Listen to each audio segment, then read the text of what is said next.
Goeiemôre, Dr. Matt wat praat.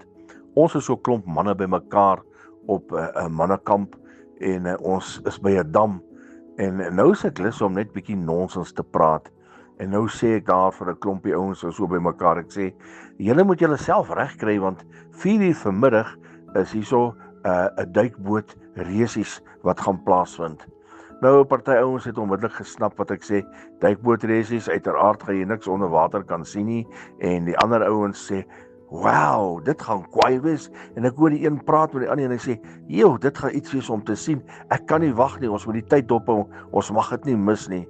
My vriend, dit is nou presies wat die vyand doen. Hy praat partykeer nonsens. Hy praat partykeer goeters wat hy by jou oor invluister en dan sluk jy dit maar net. Dan vat jy dit maar net asof dit nou gospel is. Ons moet partykeer mooi luister. En as ons die stem van die Here goed ken, dan weet ons as die vyand kom met negativiteit, as die vyand kom met nonsens en hy praat 'n klomp nonsens in jou oor, wil ek vir jou sê, luister mooi.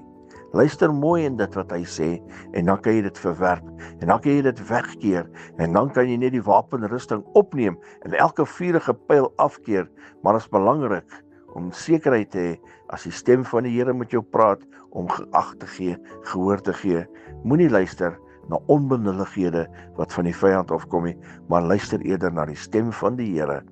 Herlewingsgroete.